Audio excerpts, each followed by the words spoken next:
Bonjour, bienvenue dans ce point bourse du 29 octobre 2024. Alors avant de commencer, on va faire un petit question pour un champion. On cherche une valeur française. Allez, c'est parti, je suis une valeur française qui cote sur Euronext. Je suis spécialisé dans l'édition de jeux et également dans les périphériques gaming. J'ai récemment énormément baissé en bourse. Je suis la filiale de Big Ben Interactive. Je suis Nacon. Et on va voir pourquoi on s'intéresse à eux aujourd'hui.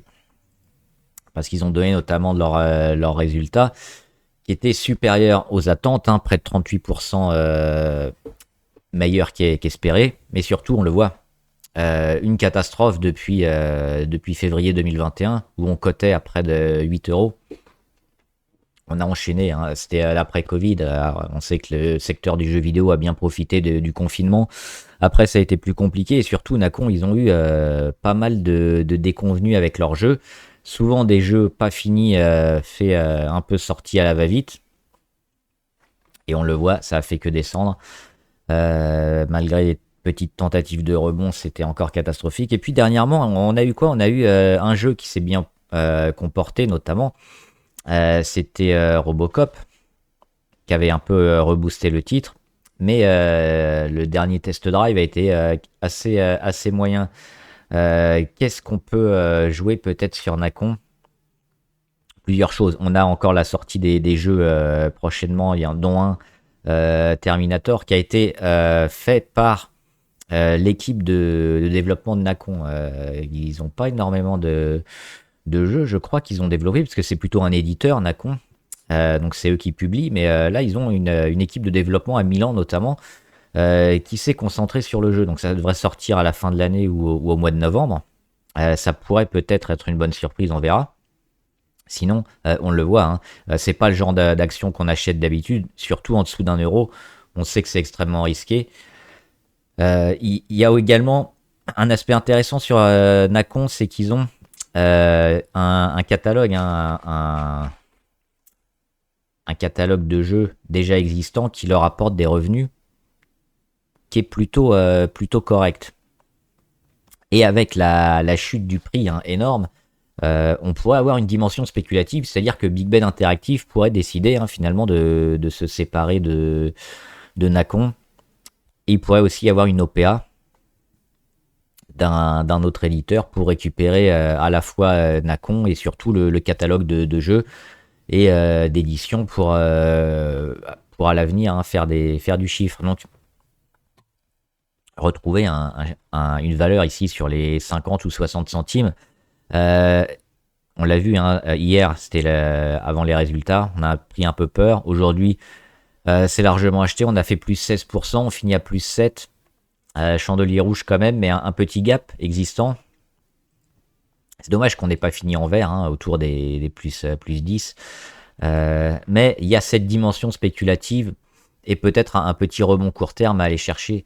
Maintenant, il ne faudra pas insister si ça ne fonctionne pas. C'est extrêmement risqué, c'est extrêmement spéculatif, mais c'est le genre de choses qui peut faire du x2.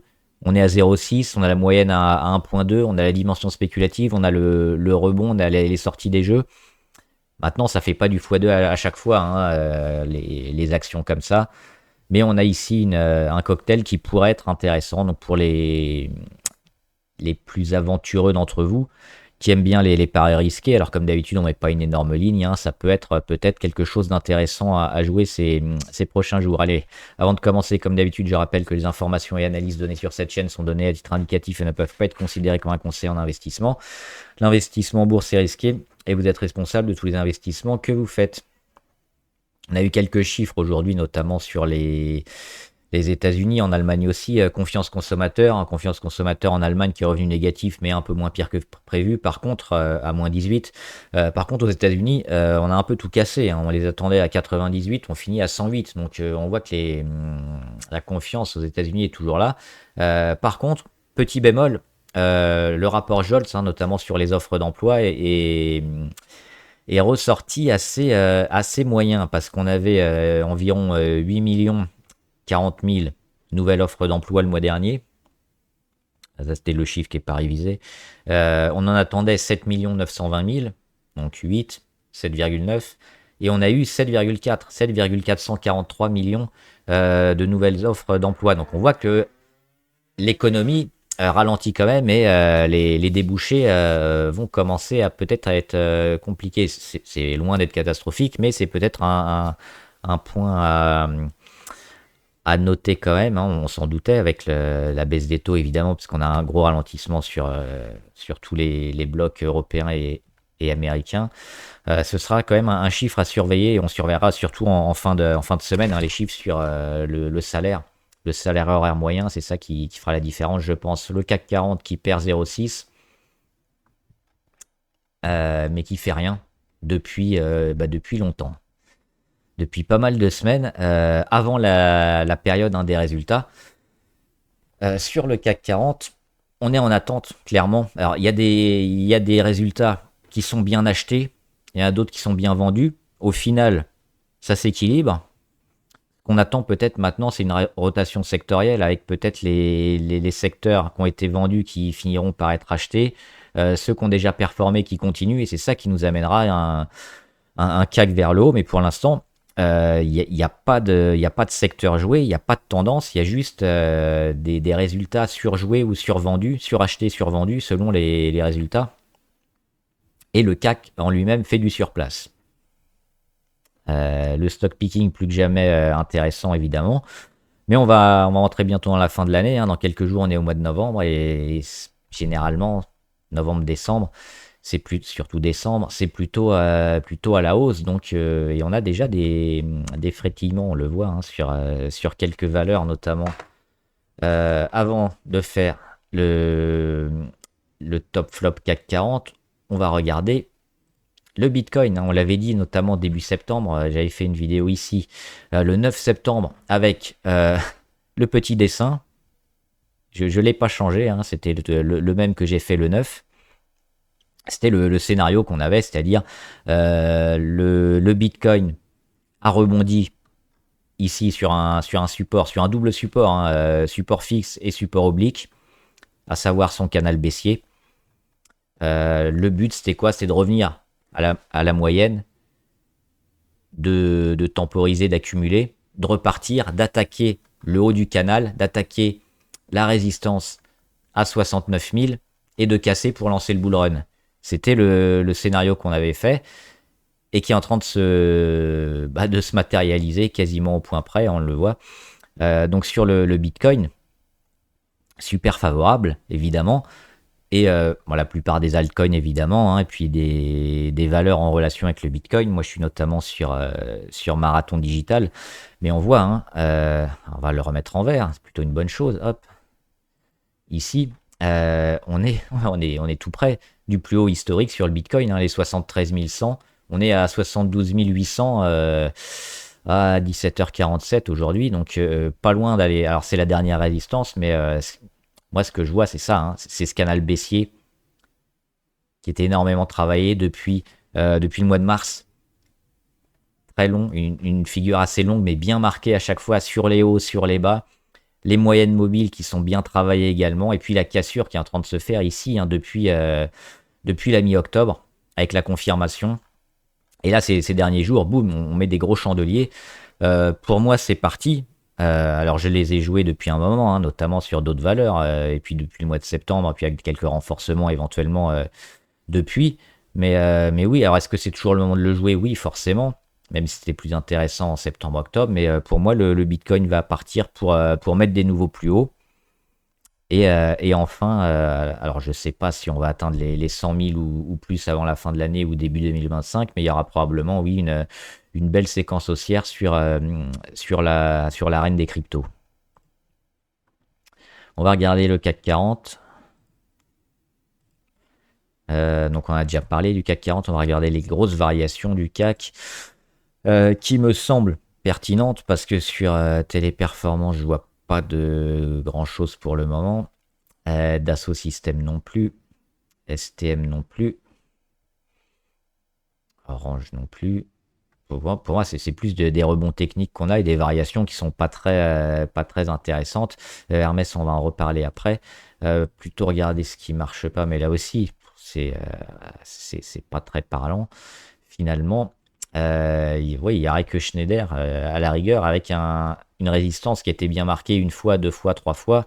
Sur les 247,5, pour l'instant, ça passe pas. Ça reste quand même plutôt costaud hein, sur Schneider. On a de belles chances d'aller les casser, je pense. Et s'il y a un gros retour, faudra, je pense, les acheter. On va regarder quelques valeurs intéressantes, notamment quelle valeur acheter éventuellement ou se placer pour du moyen terme. Bah, sur les grosses du CAC 40, on a notamment Renault, si je les trouve. Ils sont là.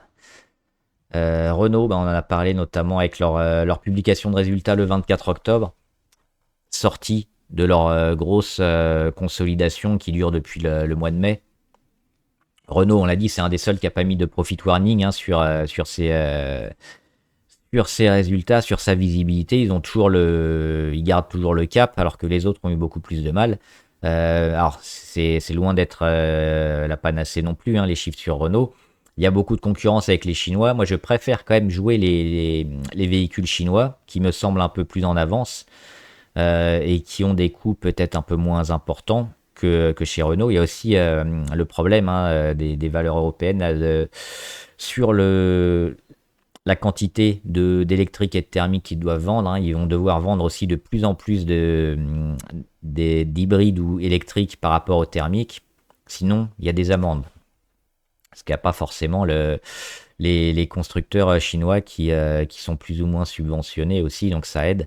Mais si on veut jouer une grosse valeur dans le secteur auto, même par rapport aux américaines, moi je jouerais plutôt Renault. C'est la seule que j'achèterais. Sinon, les chinoises évidemment, et parmi elles BYD, hein, qui a déjà fait un énorme bond, qui a fait son pullback et qui est déjà en train de, alors pas de repartir vraiment très fort, mais plutôt de construire. On voit comme il y a une grosse force hein, sur BYD parce qu'on a rendu à peine la moitié, qu'on est déjà en train de réattaquer, qu'on a des belles réactions sur les niveaux clés, à savoir la moyenne à 20 jours. Donc les volumes également, les volumes sont là. Hein. Il y a pas de secret quand on a tout comme ça qui se met en place. A priori, ça devrait performer. Donc pour moi, c'est la valeur auto achetée BYD. On a également toujours sur le CAC 40 Hermès avec la Chine qui devrait porter. Et Hermès, bah, c'est un peu le Renault du luxe finalement, Hermès, parce qu'on a un secteur du luxe qui a beaucoup de mal, qui nous balance des chiffres souvent très moyens, impactés par la Chine. Et Hermès, eux, bah, ils s'en sortent plutôt bien, ils ont des chiffres plutôt corrects, qui surperforment le secteur du luxe. Donc c'est exactement la même chose que sur Renault. J'achèterais pas tellement du luxe, mais Hermès, ils sortent du lot en ce moment et il devrait surperformer. Et on a déjà le premier gap. Le deuxième, il a été comblé, mais le premier gap hein, sur l'annonce de la Chine, notamment du plan de relance, existe encore. Donc on est plutôt fort et on est déjà allé tester hein, notamment les points de résistance sur Moena 200. On y revient là ces derniers jours. Et depuis les résultats hein, qui étaient il y a quelques jours, la semaine dernière, pour moi c'est à acheter. Donc oui, Hermès, c'est une belle valeur. On aura certainement encore un peu de zigzag, mais on voit qu'on continue finalement à aller chercher hein, ce qui se passe autour de la moyenne à 200. Les 2200, évidemment, c'est la 2226, c'est la confirmation. Mais les 2000, ou même un peu moins, mais on était dans l'excès sous les 2000, hein, c'est bien racheté, c'est sur support. Donc, super valeur, je pense, Hermès, à acheter également et positif pour le moyen terme. Parmi les autres valeurs un peu moins capitalisées, mais qui fonctionnent aussi bien, on a par exemple Nexity. Alors Nexity, ils font un rebond relativement impressionnant, hein, avec des volumes toujours. Ça aide. Hein. Si vous avez des tendances comme ça, mais qui sont pas portées par les volumes, ça peut généralement faire pchit un peu dans le sens inverse. Quand vous avez la confirmation des volumes, là, ça donne quand même plus de poids aux configurations sur le niveau technique notamment. Donc oui, on avait la cassure ici. Alors moi, j'avais prévu quoi? J'avais prévu une petite résistance sur les 13.2 revenir un peu et repartir. Elle a même pas fait ça, elle a quasiment pas de résistance, elle est repartie tout de suite. Donc il n'y a pas eu de pullback à ce niveau-là, on est toujours haussier pour probablement aller chercher la résistance à 17. On aura peut-être après, par contre, l'inverse, le retour ici sur les 13. Mais a priori, sur Nexity, on est en train de retourner la tendance pour le long terme, donc plutôt intéressant dans le secteur immobilier notamment. Il y a l'immobilier commercial avec Unibail aussi qui est intéressant, qui est plutôt pas mal.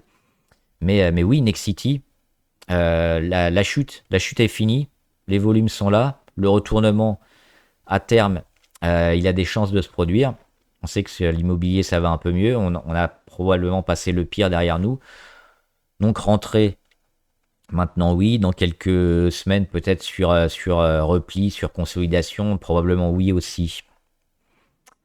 Et on a deux actions en V, les W. Vision Group, j'en avais parlé déjà hier, renforcé aujourd'hui, parce qu'aujourd'hui il y a eu les résultats. Dans un premier temps, les résultats n'ont pas été appréciés, et finalement ça a été racheté. Les résultats étaient bons, les résultats étaient favorables, il y a juste une ligne sur un secteur notamment qui a été moyen et qui a été un peu survendu, c'est même pas survendu, c'était n'importe quoi. Alors, à l'ouverture, on perd 5%, et durant la séance, on perd 11%.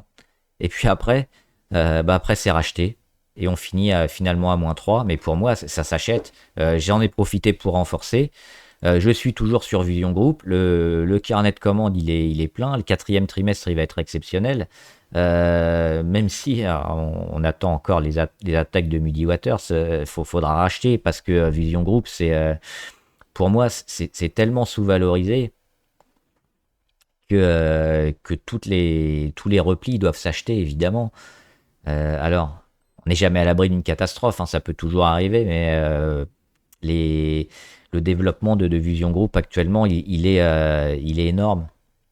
Et le cours de bourse n'a pas encore intégré ça, donc c'est des niveaux sur lesquels il faut se placer parce que on vise les 200 ou pas loin dans quelques temps, je pense, sur Vision Group. Donc, super intéressant. C'est un des leaders sur les étiquettes, notamment pour les grands magasins et les magasins un peu moins gros aussi.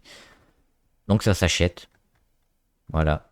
Et moi, je suis dessus. Et puis, le deuxième V, Valourec. Valourec.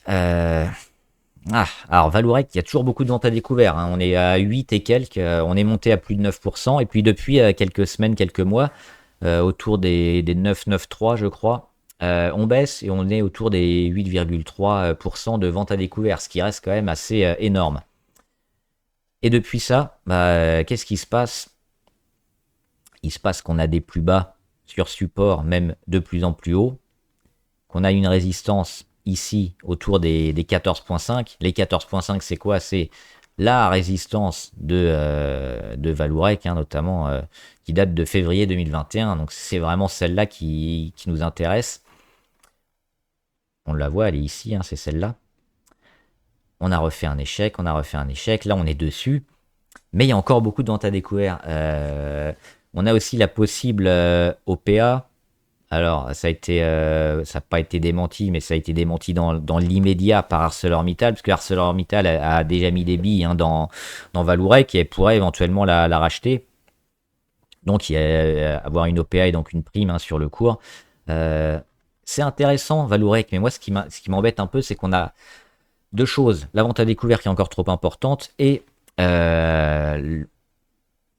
ces niveaux clés, 14,5 ou même un petit peu au-dessus, 14,9, on est en dessous, il faudrait les dépasser et avoir un vrai signal d'achat, un vrai signal de relance qu'on n'a pas sur les volumes et qu'on n'a pas trop sur les graphes non plus, parce que là, le gros chandelier, il est suivi de rien du tout, donc on n'a pas de confirmation. Dès qu'on a peut-être quelque chose, ça fait pchit après. Donc pour l'instant, on a cette belle phase d'accumulation, peut-être même de congestion, parce qu'on voit qu'il y a de moins en moins de volatilité. On vient également de casser ici l'oblique sur les plus hauts du mois d'avril. Avril, mai, octobre, boum, on vient de le casser. Donc là aussi, c'est intéressant, mais il manque ce petit détonateur qui va nous faire dire la vente à découvert va se racheter, le titre est parti, il va peut-être y avoir une OPA. Pour l'instant, on l'a pas. Donc c'est pour ça que moi je rentre pas et que j'attends parce que c'est pas encore hyper clair sur Valourec. Éventuellement en anticipation, mais on sait qu'en anticipation, on est souvent, on rentre trop tôt et ça sert à rien. Et quelques valeurs abonnées. À système, la catastrophe. Alors, je sais pas ce qui s'est passé, il y a dû y avoir des résultats. Le gap baissier sur un système. Qui font quoi? Je me souviens plus. Hop. Énergie, infrastructure, process industriel. Non, évidemment. Des volumes, un gap baissier, cassure de la moyenne à 200. Alors, ce qu'on peut espérer, c'est quoi? C'est un rachat par là. On est dessus, un pile dessus. C'est toute cette zone qui a été travaillée sur les 36. Donc faut tenir les 36, éventuellement jouer un rebond et un excès du marché, mais quand on a lu ça, quand même, c'est pas rassurant. On pourrait même aller peut-être un peu plus bas encore. Ce serait pas surprenant. Donc plutôt à éviter quand même, c'est extrêmement risqué maintenant. Barrick Gold. L'or qui est sur un plus haut encore, en séance ou en clôture, je sais pas. Aujourd'hui, on était encore sur des records. Il y a Newmont qui a annoncé des résultats assez moyens. Barrick, c'est quand Barrick, c'est bientôt, je crois. C'est jeudi, ils annoncent leurs résultats. Il y a les coûts qui avaient un peu explosé sur Newmont. Pour moi, les minières n'ont pas fini de monter. Il y a l'or qui est très haut, il y a les trimestriels qui vont être décalés de 3 mois à chaque fois avec des ventes d'or qui vont se faire sur les prix précédents. Et comme l'or continue à monter, les ventes d'or, elles devraient aussi être assez exceptionnelles. Alors, si on n'a pas fait n'importe quoi sur les coûts, ça devrait faire des marges plutôt intéressantes. Donc, on verra avec Barrick Gold. Pour moi, ça reste haussier. L'or est haussier. La tendance est au retournement long terme, donc je reste sur les minières et sur Barrick Gold en particulier Carbio. Alors oui, le rebond il est intéressant, le volume aussi, mais le graphe il est dégueulasse. C'est plutôt du rebond technique qu'autre chose. On est encore sous la moyenne à 20 jours. On est sur un niveau on l'avait noté ici, autour des 10,5 environ, ça doit être une zone clé. On voit que c'est en train de travailler, mais pour l'instant, c'est que du petit rebond technique. Alors, je sais pas s'il y a eu une annonce, j'ai eu un commentaire notamment sur des t-shirts recyclés. Ouais, à ce stade, c'est pas assez, c'est pas suffisant. Alors, oui, peut-être court terme, faire un petit rebond sur les 14, les 16, je sais pas, mais après, pour que ça prenne, quand on a quand même une tendance comme ça super forte, c'est rare d'avoir des reprises en V comme ça. Donc à court terme, pourquoi pas, avec des stops très courts, mais avant de jouer le moyen terme et de s'investir et de mettre une grosse ligne sur quelque chose comme ça, faut plutôt éviter, parce que 9 fois sur 10, vous allez perdre. Donc plutôt négatif sur Carbio. Par contre, si on a demain encore des gros volumes et un gros chandelier, c'est ça qui va compter. Un gros chandelier vert, des gros volumes, et puis le surlendemain, là j'aurais peut-être pas le même discours, mais si ça tient qu'une journée, non. L'Oréal, le luxe qui a du mal, on l'avait dit à part Hermès. L'Oréal, ils avaient prévenu aussi, leur directeur, je crois que c'était au mois de juin, avait prévenu que le secteur allait avoir du mal. On a quand même beaucoup baissé sur L'Oréal et on revient sur les 360. Ça semble être un chiffre plutôt intéressant pour le moyen long terme. Maintenant, comme d'habitude, on n'anticipe pas, on attend le rebond pour se replacer. Là, on l'a pas, on a éventuellement ça. C'est cette phase en biseau descendant, là, ici, un peu comme ça. Hop. Ce qu'on attend, c'est la sortie. Donc, un retour au-dessus des 360. Au niveau des volumes, c'est pas très marquant ce qu'on a dernièrement. Donc là aussi, plutôt observation. On est quand même en mode dégradation et on peut toujours aller plus bas. Donc éviter d'anticiper, même si L'Oréal c'est une super valeur. On n'a pas le timing pour rentrer. Médiane Technologie.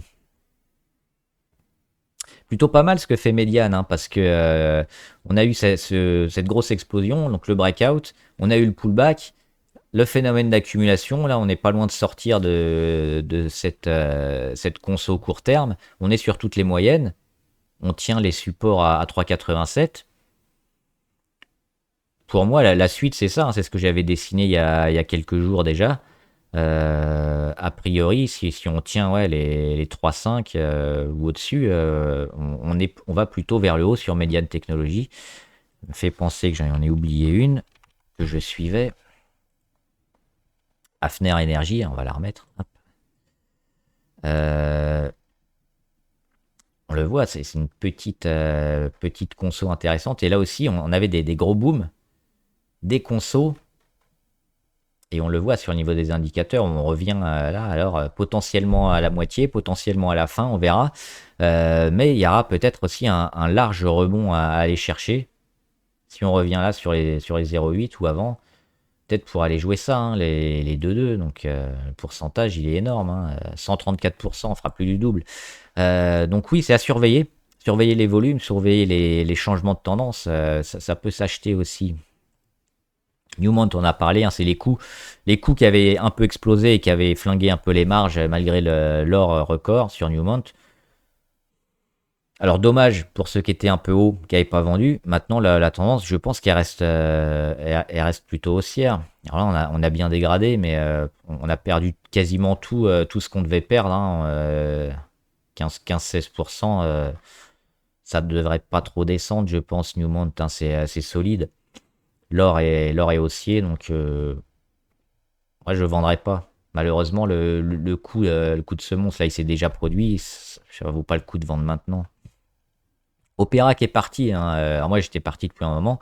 Je ne l'avais pas rejoué, mais j'aurais pu. Je crois qu'on en avait parlé 2 jours après l'explosion ici sur le Gap.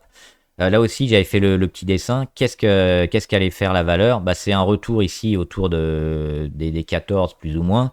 Et puis rattaquer, parce que quand on fait un gap comme ça et qu'on le tient, c'est super favorable. Surtout qu'on a derrière les patterns hein, qu'on aime bien, notamment la grosse conso et puis toutes les moyennes rassemblées et la cassure de l'oblique court terme de résistance. Donc on avait déjà tout ça. On a eu le gap.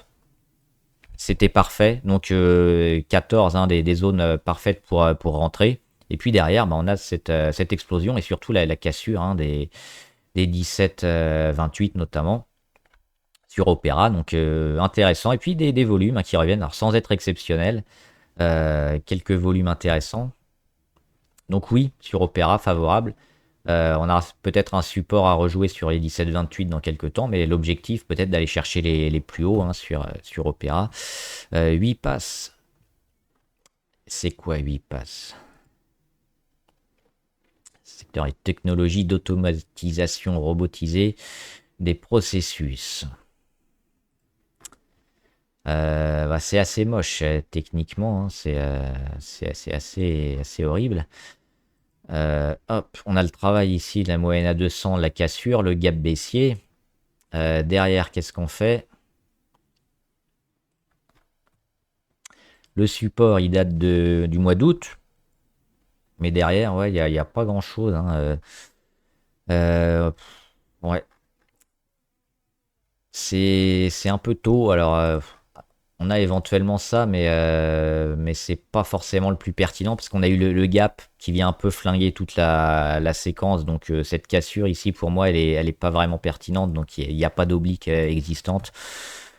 Euh, J'attendrai une news, et puis des belles rentrées de volume pour véritablement qu'on ait un changement. Mais là, c'est risqué aussi. Vanek Uranium, donc ah oui, j'avais noté un truc sur l'uranium. Notamment ça, hein, on a. C'est quoi ça? Un indice ou un ETF? C'est un indice sur l'uranium notamment, et depuis le mois de mai, on a bien chuté, on a fait une belle reprise, mais on voit que la tendance c'est un peu effrité sur l'uranium.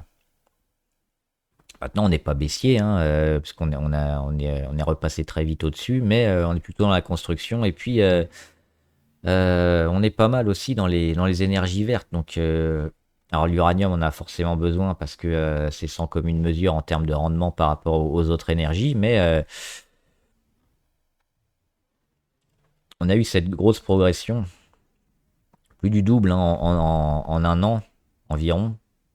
Donc forcément, on a du mal à garder à garder la cadence sur l'uranium. On est un peu haut aussi niveau MACD, hein. Donc je pense qu'on peut avoir comme ça quelques semaines, quelques mois où ça va zigzaguer. Et ce qu'on va attendre, c'est quoi? Bah, justement, hein, la baisse de la volatilité et le cas échéant, une sortie vers le haut qui s'achètera sur l'uranium. Donc c'est plutôt ça qu'on cherchera. Donc ça me semble là anticipé de jouer l'uranium. On peut regarder rapidement le TF Van Eck sur l'uranium. Alors lui, il est super haut, avec beaucoup de volume. Ouais, il est plutôt intéressant par rapport aux autres. Alors il faudrait voir la composition, mais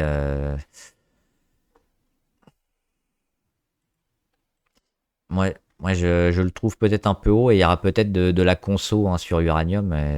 Peut-être acheter plutôt ces niveaux-là, hein, autour des 78-80. Parce que là, j'ai pas de détonateur aussi au niveau macro sur l'uranium. Donc attention, Veolia. Veolia. On attend toujours les utilities, notamment, hein, dans cette période un peu ralentie. Veolia, en plus, sur l'eau, c'est plutôt un secteur intéressant, mais bah, le manque de peps, alors malgré quand même un retour assez fort, mais bon, c'était une baisse aussi impressionnante, notamment en 2022. Après, les retours, les volumes. Les volumes, ils sont ici, hein, ils sont sur des ventes, ils sont sur des prises de bénéfices, sur des plus hauts. On sent qu'on n'arrive pas à survaloriser la valeur, hein, sur Veolia. Donc moi, j'ai du mal avec ces actions-là. On sent qu'on va plutôt souvent être déçu. Donc je suis pas trop inspiré à chaque fois sur Veolia.